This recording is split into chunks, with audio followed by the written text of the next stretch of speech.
This is TNN Motorsports Magazine Afternoon Edition for Sunday, March 10th, 1991.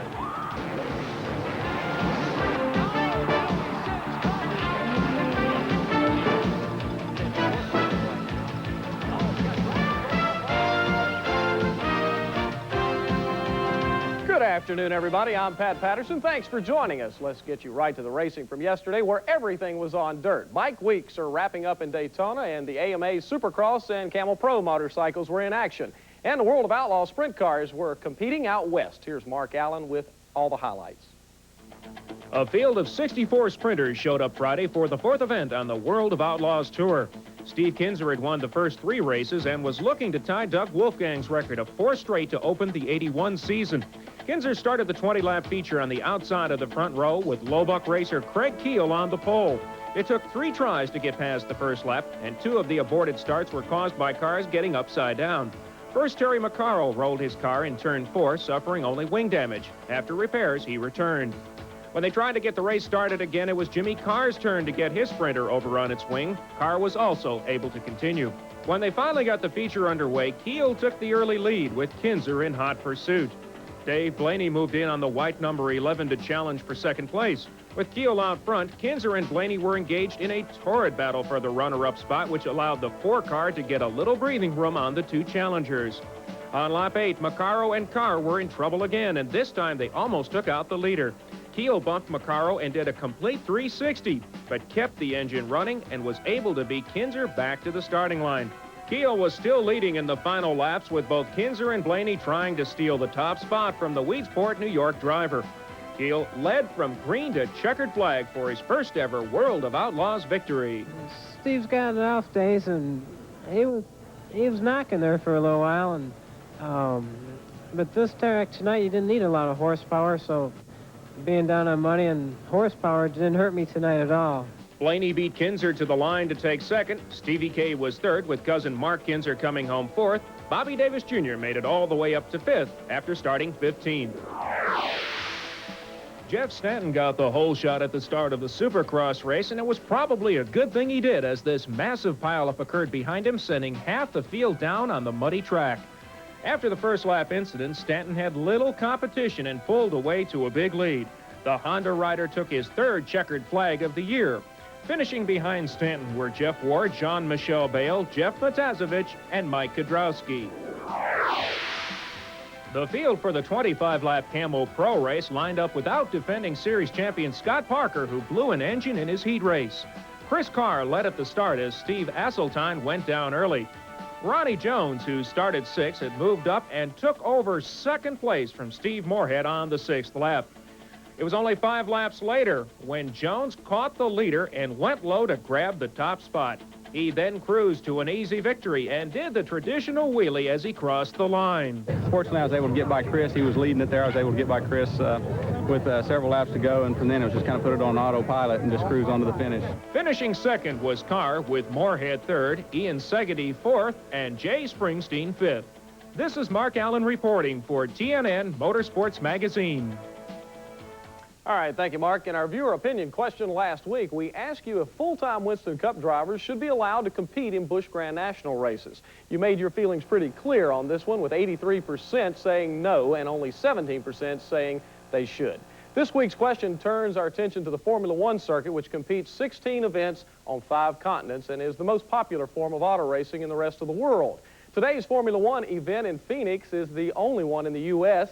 and the World Driving Series. We would like to know your opinion on this question. Does the Formula One Championship accurately reflect who is the best driver in the world? To voice your opinion, you can call us at 1-900-860-2243 using a touch-tone phone. That's 1-900-860-2243. Calls are 95 cents, and children under 18, please get your parents' permission before dialing. We'll be right back.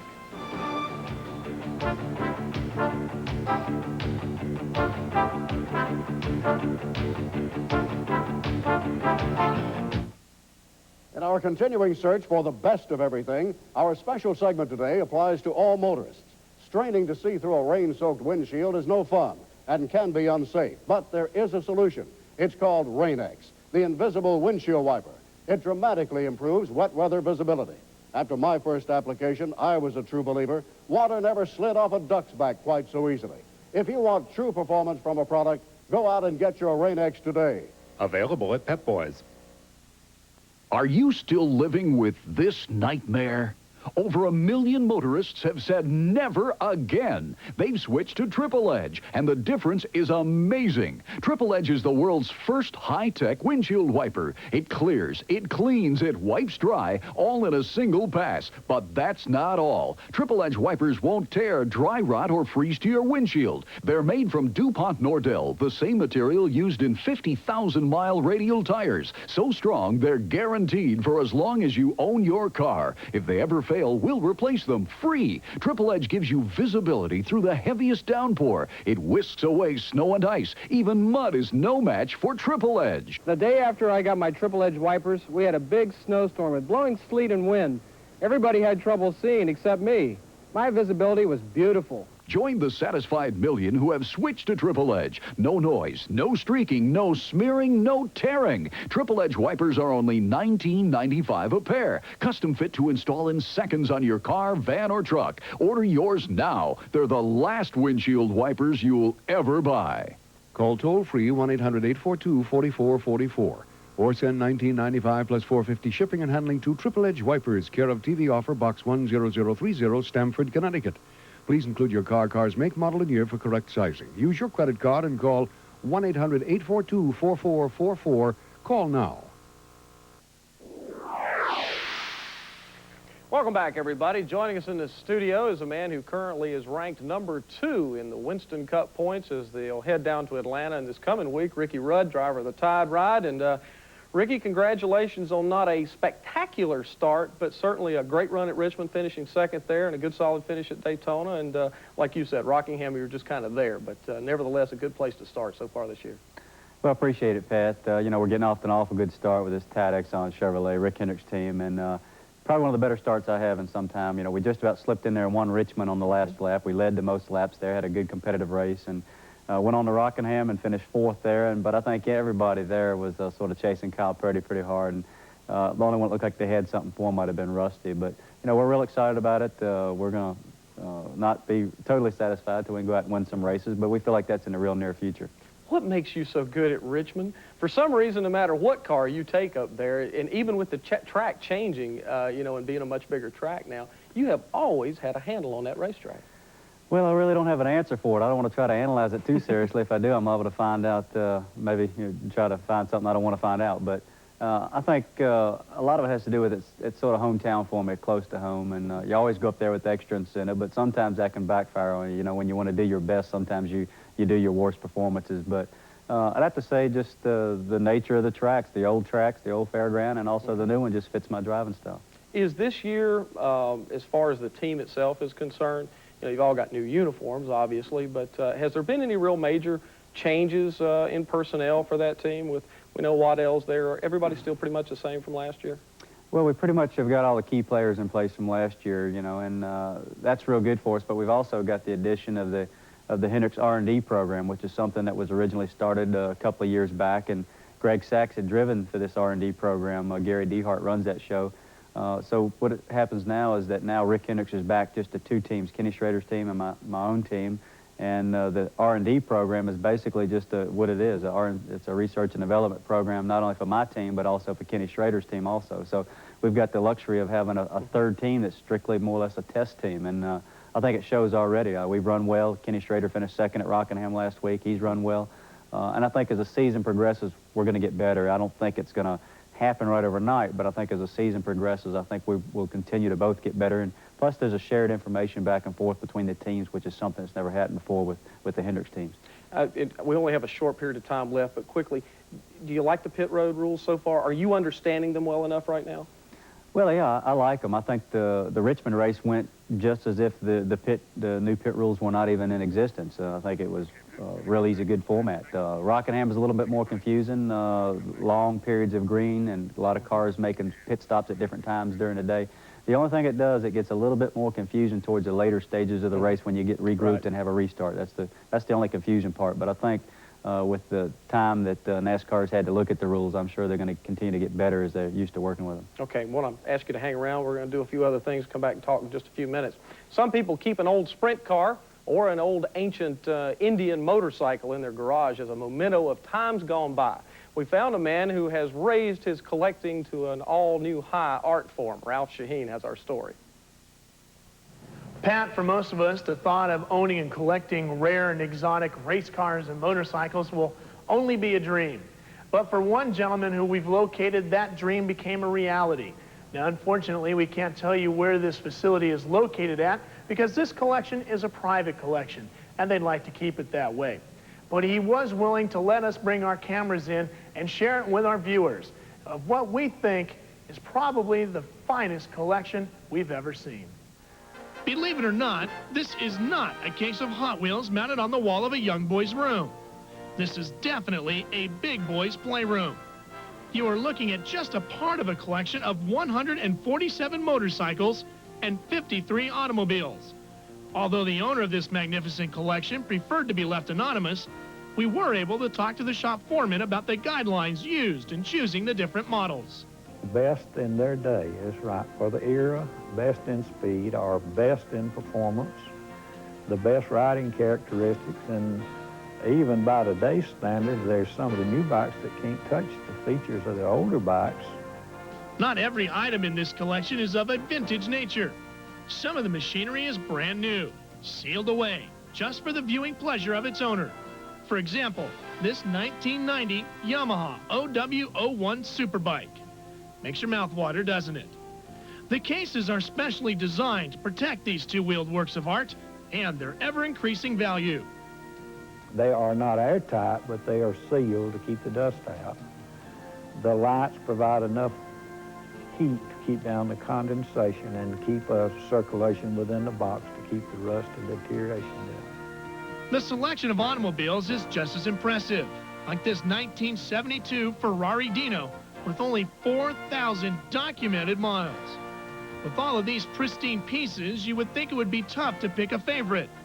When it comes to the motorcycles, however, it's easy for David. My favorite would have to be a 1960 AJS 7R boy racer that Hugh Anderson rode to many victories in England and Australia. We just got the bike in recently. Every corner of the showroom houses another treasure, like this 1948 Wizard. There is even a brand new and very rare rotary-powered JPS Norton. And a 1978 Thompson Indy car mounted sideways on the wall. It takes over 250 hours to properly restore one of the bikes and over 2,500 hours to return a car to showroom condition. We don't have any time limits. We just have perfection. And whatever length of time it takes to arrive at perfection, that's the time that we utilize in doing it. For David and his staff, resurrecting these classics is a true labor of love. Reporting for TNN's Motorsports Magazine, I'm Ralph Shaheen.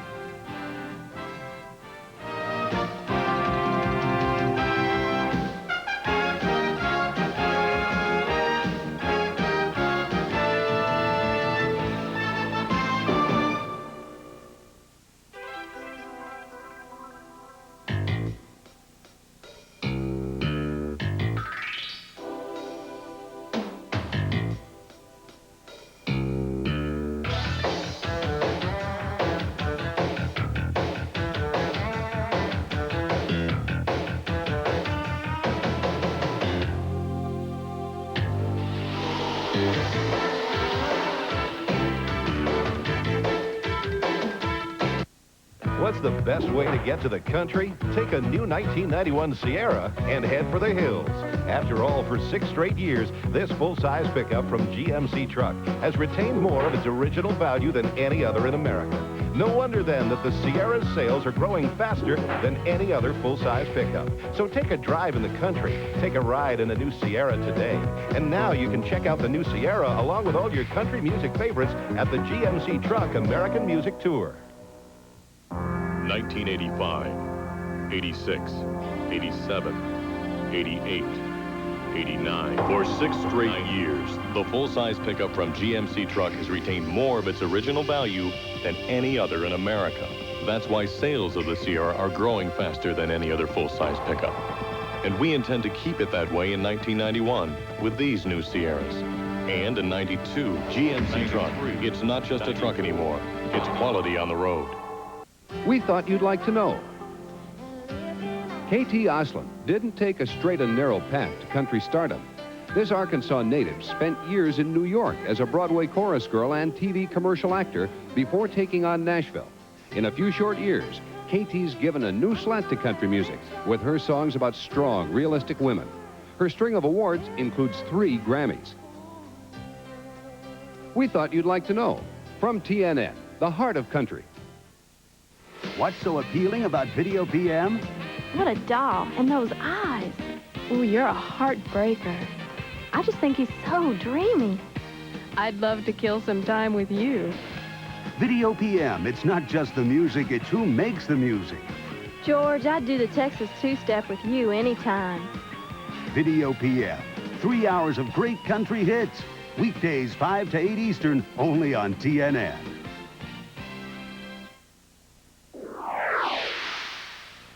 Welcome back, everybody. Most jobs have perks, those little extra things you get that aren't part of your normal pay. When you're a famous race car driver like Steve Kinzer, you're given the opportunity to do things away from the racetrack that most of us only dream about. Mark Allen has the story of an afternoon in Stevie K's life he's not likely to ever forget. Steve Kinzer knows all about powerful machines. The 10-time World of Outlaws titleist sits atop a 600-horsepower rocket 3 days a week at bull rings across America.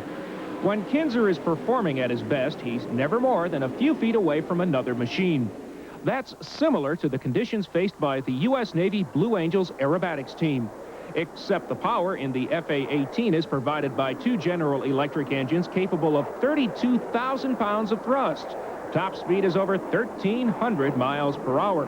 Of course, there are no walls or turns in the sky, which is certainly different from the environment Kinzer is used to. By now, you've probably figured out that Stevie K is about to spend a memorable afternoon with the Blue Angels.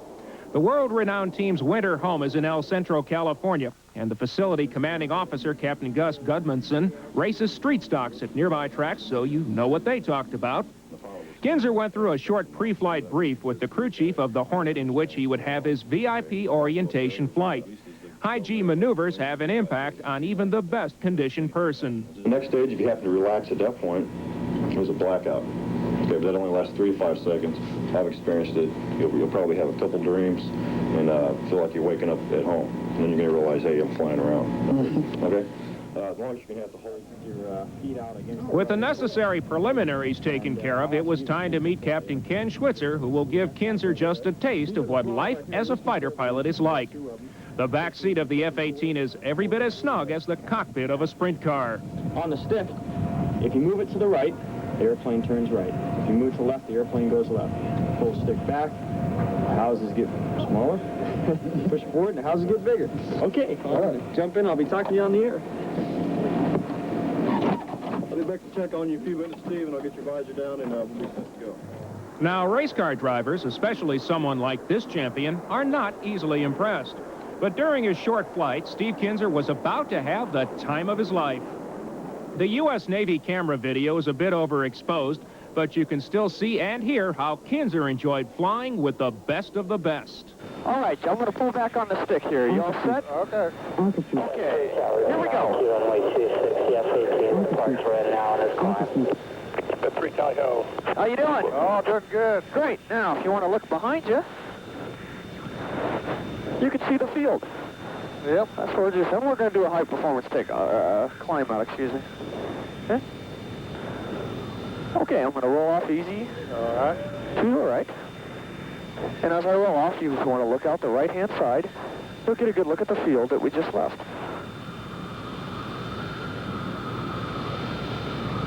How's that? This is all right. A lot of fun. You know, the cheese is pulling blood out of your brain. That's why you get kind of dizzy sometimes. We're going to force that blood back up in there by saying hook and squeezing our gut and our legs at the same time, and do that about every second. So it's hook, hook, okay? Okay. And we're going to come to the right, do that. Okay. I'll give you a standby pull, and on the pull, I'll pull, okay? It'll be a right-hand turn. Okay, and we want to hook together on pull. Okay, you ready? Standby, pull. Let's go. Hook, hook, hook, hook, hook. Okay, rolling out. And how you doing? Oh, good. Great, good job. That's 4 Gs. Just to let you feel that. What I'd like to give you a chance to is see what it's like to fly an aircraft upside down, okay? Okay. Something you probably haven't had a chance to do before. Well, most of them we get upside down, we're not supposed to be there. Oh, okay, that's right. Okay, what's going to happen here, Steve, is I'm going to bring the nose up and I'll roll left upside down, okay? Okay. You're going to hang in your straps and feel light, no big deal. Take a look out and see what it's like to fly upside down, okay? Okay. All right, bringing the nose up here. Okay, coming upside down. Here we go. There you go. Yeah. How you doing back there? I'm all right. But all good things must come to an end, and once the captain and Kinzer had shut down the engines, it was clear both had had their share of fun. He had a lot of fun. There, as he was smiling the whole time. Basically got to see all the maneuvers that we do in the air show. And Steve did great. He was back there. Couldn't wipe the grin off his face, though. From the time of taking off, it was a big thrill for me, you know, because everything I was doing was a new experience for me. You know, the biggest part of me was to, you know, like I said, try to keep my stomach underneath me through some of the maneuvers. But Ken allowed me to have plenty of times to take breathers in between them. So every time, you know, if I did felt a little woozy or whatever, he gave me plenty of time where I got everything back together.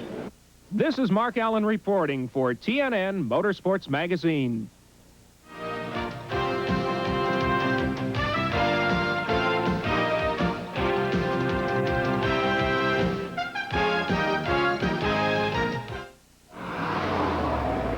Sometimes, without any warning at all, cars and trucks quitting before their time, before their owners get the most out of their investments.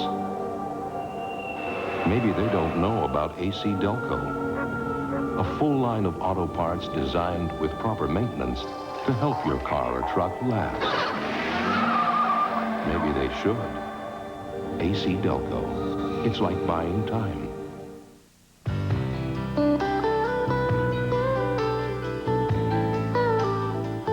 All of these championship-winning drivers have one thing in common: Goodyear Racing Eagles.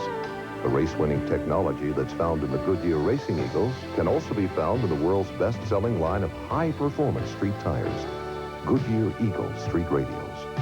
The champions know, and it's why we say the best tires in the world have Goodyear written all over them. Hi folks, this is Jackie Bushman, the Buckmaster. If you enjoy the great sport of whitetail deer hunting, you'll love being a member of Buckmasters. You'll receive 6 action-packed issues of the Buckmasters Whitetail magazine. Whether you're a gun or bow hunter, we'll bring you up to date on the newest innovations to hit the sport. How-to articles to advance your hunting skills, and humorous deer hunting tales by deer hunters just like you. You'll also receive your choice of a real tree or blazed orange hunting cap, a vehicle decal, a handsome embroidered patch, a sample of snow seal and sport wash, a booklet on how game animals see the ultraviolet spectrum, and 1 quality scent from Wellington Leisure Products. Your total membership package retails for over $50, but is yours today for only $20. Don't miss this opportunity to join thousands of deer hunters in an association designed just for you. Your membership package retails for over $50, but is yours today for only $20. Call now, 1-800-238-9300. That's 1-800-238-9300, and become a Buckmaster today. This is TNN, the Nashville Network, the #1 source for country music, entertainment, and information.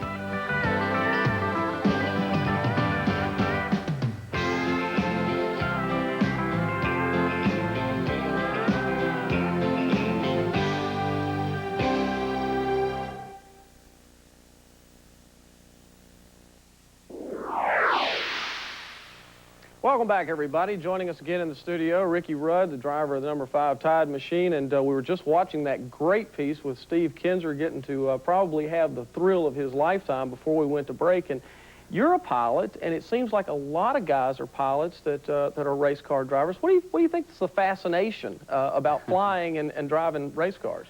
Well, I guess, Pat, probably the respect, respect for the equipment. You've got to be sharp on a given day. If you don't, it can come back and bite you in a big ways. And I think that's probably, at least that's my, it keeps my interest when I'm not racing. I enjoy flying, and just kind of a second love, I guess, and enjoy it quite a bit. Now there's a big difference in what I do, general aviation airplanes, and what Steve Kinzer is doing. That's like the ultimate right there. Well, now you were just telling me something really interesting, because I've always thought if I ever had the time to go take all the courses you got to take, I'd love to do it. But you're telling me you took the books to the racetrack to learn how to get the paperwork side of it done? It's really a two-part deal. You've got your flying part that you have to take for your check ride, then you have to do your written test, and it's A, B. You got to get through both of them and get your ratings. And about the only time we have is when we're off at the racetrack. Just carry the books back to the hotel room and study, and that's the way I did in my study. And everyone does them a little bit different, but that's the way I got through the schooling part. And you scored a perfect 100 on the written part of it? I got 100 on the written exam, which is sort of unheard of. If anything, I probably overstudied for the thing because everybody told me how hard it was and I didn't want to fail it. So I probably studied a little bit too extra hard, and I got 100 on it. Doesn't necessarily mean that you're that much better pilot than someone else. It just means that you did your book part right. It seems like a lot of the Winston Cup guys, Bill Elliott, we're just talking about, has built some kind of a kit plane that'll go how fast? Bill's got a kind of, they call it a kit plane. It's built kind of a composite construction airplane. You can't go and buy this airplane off a production line, but it's what they call a glass air. It flies at over 300 mile an hour, single engine airplane. It's a piston engine airplane. It's quite an amazing piece of equipment. Okay, let's talk racing here for just one more minute.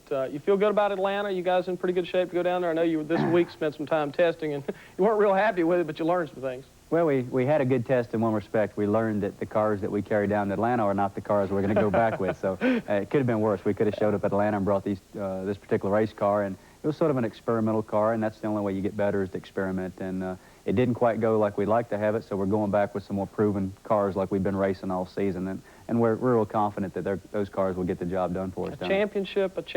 It would be nice to finally get it this year, wouldn't it? Well, it's a lot of effort being put forward by the Hendricks camp to try to get this thing done. And you've got a lot of variables. You've got a lot of other guys that are standing in your way. Teams like Earnhardt's and Mark Martin's team.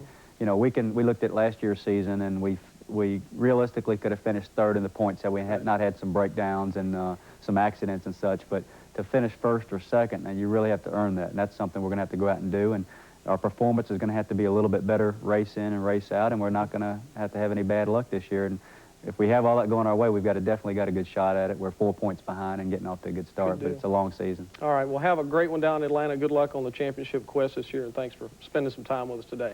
That's it for this week. Next Sunday at 11:30 a.m. Eastern on TNN Motorsports Magazine, we'll have the highlights of today's racing. And, of course, we'd like to thank Ricky Rudd for being here. The Gator Nationals in Florida, we'll have highlights from that, plus the latest news. I'm Pat Patterson. We'll see you next week on TNN. Guest of TNN Motorsports Magazine. Stay at the luxurious Charlotte Guest Quarters Suite Hotel. To make every stay extra special, call 1-800-424-2900.